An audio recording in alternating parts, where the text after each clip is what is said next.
WP the villain stops laughing when he sees the twisted necks of his henchmen in the wrathful hero's grasp. Nero Luciferus, a relatively high-ranking commander of Hell's armies, grinned with satisfaction at his latest success. He had been working hard at practicing the usage of Hell portals to Earth as ambush and kidnapping points, and his latest serious attempt at it had led to the successful capture of 2 members of the Council of Altruists, Earth's best and most ethical superhero team. And now he had Belinha, Equilibria, Marx, and Aurelie, Shield Maiden, Archambault tied up with abyssal shackles that inhibited their ability to use their superpowers, in his hellish lair deep in the West Wycombe Cave network in England. My dear ladies, don't worry, your lovers might miss you, but only momentarily. They won't want you anymore once my lust temptresses are summoned, and have had their way with you, H-A-H-A-H-A-H-A-H-A. And Nero Luciferus chuckled in wicked delight. He planned to summon a pair of lust temptress demons to drive Equilibria and Shield Maiden mad with lust for each other. Nero had even estimated how long it would take for Belinha's husband, Cathal, Gravebreaker, O'Brennan and Aurelie's boyfriend, Reginald, Zone Lord, Montgomery Augustus to come to the rescue.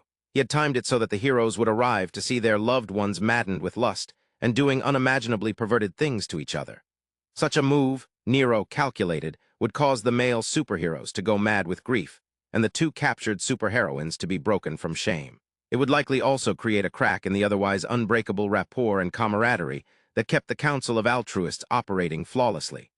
This, Nero believed, would enable him to start taking steps towards destroying the Council conclusively. What Nero did miscalculate, however, was the sharpness and clarity of thought that the Council's best minds possessed. He was a good planner and tactician, undeniably, but he was also up against 3 of the brightest minds ever known to all of humanity: Tektrip, Kyung-1, IQ 1250, Louis Ezekiel Rydon, IQ 442, and Pawana Exterminatrix in Thavung, IQ 435. And so, the Council had already tracked him, hacked his files and viewed his lair, understood his plans, and formulated a counterattack that would thwart everything.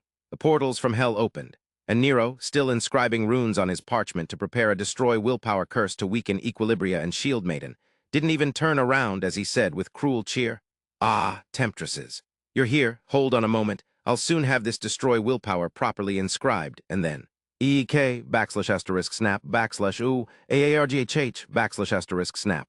Yua. Nero chuckled and said, "Getting ready to get rough, Hell ladies? Well, you?" And he turned around, but he stopped speaking and stopped laughing and goggled at the scene before him, his eyes widening comically and his jaw at its lowest extendable point. For both his summoned lust temptresses hung limply, one in the hands of Pier Magmite Williamson, and the other in the hands of Joram Zapparilla, the silverback gorilla. Their necks were twisted at impossible angles, nearly 180 degrees. Obviously twisted until they snapped. Nero could only croak, hoarse from shock, I thought, you council dipshits didn't kill." "Why?" and Joram rumbled grimly. "We killed these 2 she-devils because we knew that they would be respawned in the depths of hell. They were only banished when their forms in this world were destroyed. Now, as for the one who dared to capture our teammates, we are going to." Joram's impending display of rage was unfortunately foiled, though as Nero, realizing he was about to be in for a very bad time, opened a hell portal, and like the coward he was, fled through it without even a thought to stand and fight. Magmite sighed with disappointment, and he communicated to Tektrip, "We've got our ladies back and got rid of Nero's minions." But Nero, being that little spineless coward he is, fled as usual. Tektrip replied with very clear relief in his tone, "Never mind, Nero. We'll get him eventually. Main question is, are Belinha and Aurelie all right?" Tektrip didn't even wait for the answer, as he soon teleported in with a very anxious Gravebreaker and Zone Lord by his side.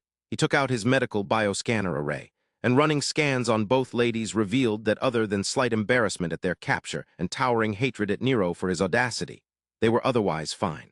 Then Tektrip's council-issue earpiece rang, and he answered it and heard the melodious and soothing voice of Infernus Demonia, the Council's official 4th ally, who was a reascended former fallen angel. "Come back to the enigmatic enclosure, Tech, and bring everyone with you. I'm planning retribution against that accursed Nero Luciferus for his vile actions, and I'm thinking of having all of the Council involved." Magmite, Joram, Gravebreaker, Equilibria, Aurelie, and Zone Lord all looked grimly delighted, and Tektrip immediately replied with a satisfied grin. "Affirmative, Indy, the Council's affectionate nickname for Infernus Demonia. We'll be there in a blink. Cosmic particle, if you would please." And the Council's 3rd ally, the cosmic particle whose power was teleportation with absolutely no limits to range, mass, or distance, had the heroes back in the enigmatic enclosure to discuss Infernus Demonia's plan.